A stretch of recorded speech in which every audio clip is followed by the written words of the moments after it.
السلام عليكم ورحمة الله وبركاته. مرحبا بكم في قناتي. الله يجعلني وإياكم من الذاكرين الله كثيرا والذاكرات، وكنسأل الله سبحانه وتعالى يوصلكم هذا الفيديو وانتم بخير وعلى خير انتم وحبابكم والمسلمين جميعا. قصة الليلة فيها العبرة وفيها العظة، وفيها أيضا الفرج من بعد الشدة، وفيها استجابة الدعاء، ما فيهاش لا قنوط ولا يأس، فيها الاستمرار والإلحاح وطرق باب الله سبحانه وتعالى، والله هو أكرم الأكرمين. ولكن قبل ما نسمعوا القصة يلا بينا نصليوا على النبي عليه الصلاة والسلام. اللهم صل عليه وسلم تسليما كثيرا. ملي تكون عندك شي مشكلة وشاغلة بالك طول الوقت، ما تركزش عليها، ولكن ركز على الاستغفار وشوف النتائج اللي غيدهشك الله سبحانه وتعالى بها. كما كانت هذه المشكلة، سواء الزواج، سواء المال، سواء الأولاد، سواء الصحة والعافية، سواء شي حاجة في نفسك انت باغي الله سبحانه وتعالى يحققها لك، استغفر وكرر الاستغفار، وكن على يقين أن الله سبحانه وتعالى قد يستجب دعائك ويحقق رجائك. ونبدأ بهذه القصة المدهشة.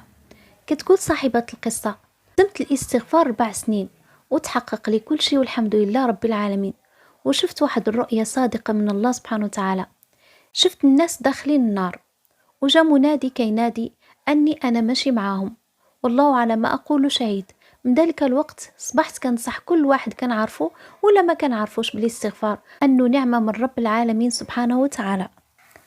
واحد البنت كتقول أنها تخطت 30 من عمرها وعمر شي حد ما جا دق بابهم، وكانت دائما كتسمع الكلام اللي كيجرحها، وكنا عارفين أن الناس الأكثرية ديالهم كيشوفوا البنت إلا كبرت بواحد الطريقة ناقصة، واخا هكاك ما كانش كترغب غير في زوج فقط، ولكن كانت بغات شي حد يعاونها على دينها.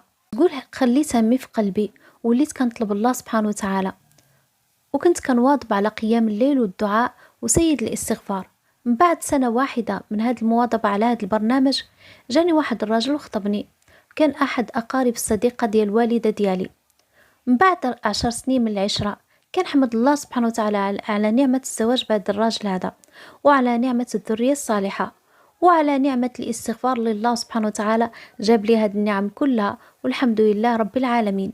وكنقول كل بنت ضاقت بها الدنيا وشافت بأنها مقسية أو مهمشة، أنه حتى شي حد ما جاي يخطبها أو أي شيء كيضرها في نفسها ومحتاجة ليه، طلب الله سبحانه وتعالى وتكثر من الاستغفار، وصل على النبي عليه الصلاة والسلام. وأنا كنقول بيني وبين راسي الأذكار كلها فيها خير، اللي لقى نفسه متوجه لشي ذكر يكثر منه، سواء الاستغفار ولا الصلاة على النبي عليه الصلاة والسلام ولا دعاء يونس عليه السلام: لا إله إلا أنت سبحانك إني كنت من الظالمين.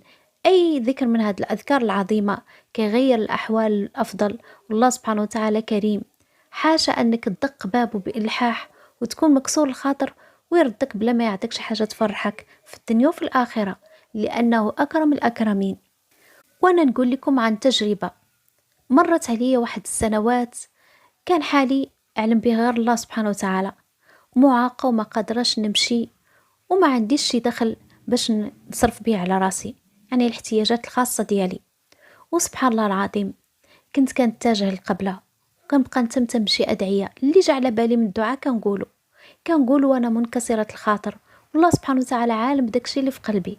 كنطلب الله سبحانه وتعالى يفرج عليا ويعطيني من خير الدنيا والآخرة.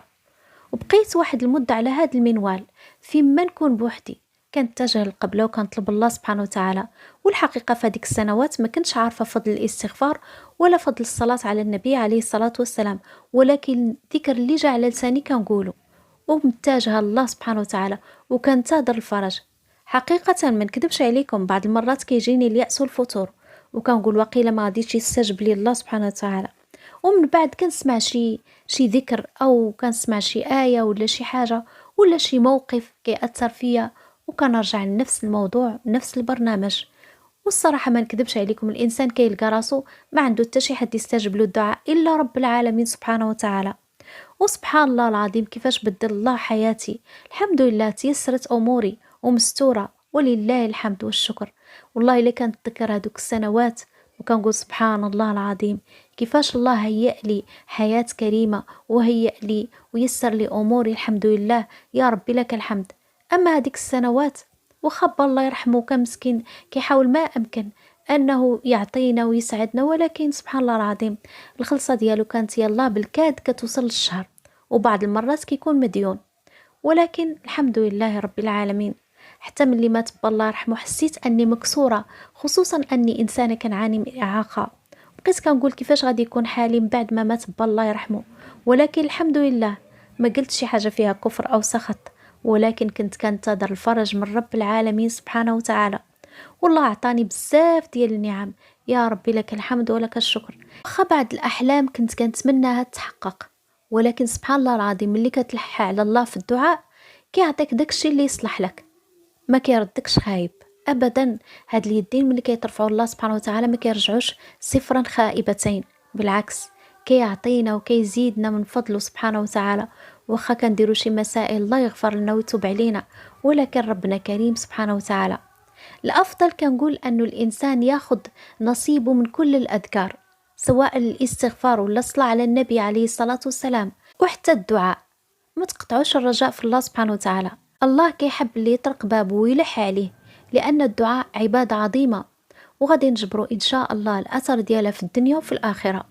وشحال من أمنية تحققت بسبب الدعاء، بسبب الرجاء في الله سبحانه وتعالى، بسبب الصدقات وبر الوالدين، بسبب أنك تفرح شي إنسان تدخل عليه شي فرحة ولو بكلمة طيب بها خاطره.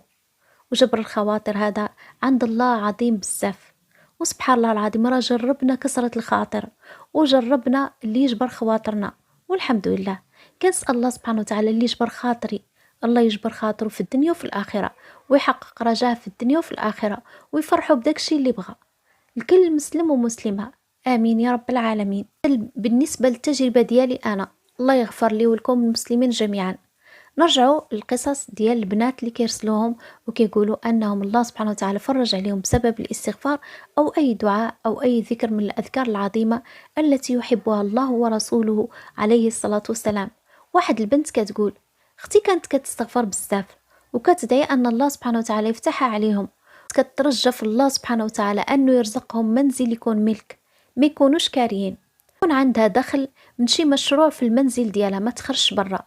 المهم أول شيء ربي رزقها سبحانه وتعالى بيت ملك، يعني ما كارينوش، شراو دار الحمد لله. ومن بعد دارت واحد المشروع ونجح لها الحمد لله، شرات الذهب وشرات سيارة وبزاف ديال الأحلام تحققت لها، تغير حالها 180 درجة، تقول شي وحدة أخرى.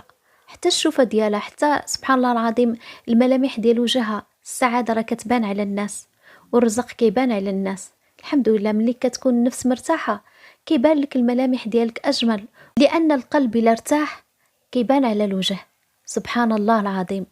كنسأل الله سبحانه وتعالى في هذه الساعة هذه أنه يفرج علينا وعليكم على جميع المسلمين. حنا دائما فقراء لله سبحانه وتعالى وهو الغني عنا.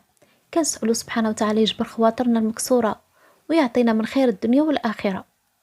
الله يجازيكم بالخير، عاونوني في هذه القناة باش تطلع، الله يطلع درجاتنا ودرجاتكم عند الله سبحانه وتعالى في جنات الفردوس. آمين يا رب العالمين. وكنسأل الله سبحانه وتعالى اللي في قلبه شي أمنية يحققها له ويجي يقولها لنا في هذه القناة هذه. وجزاكم الله خيرا، والسلام عليكم ورحمة الله وبركاته.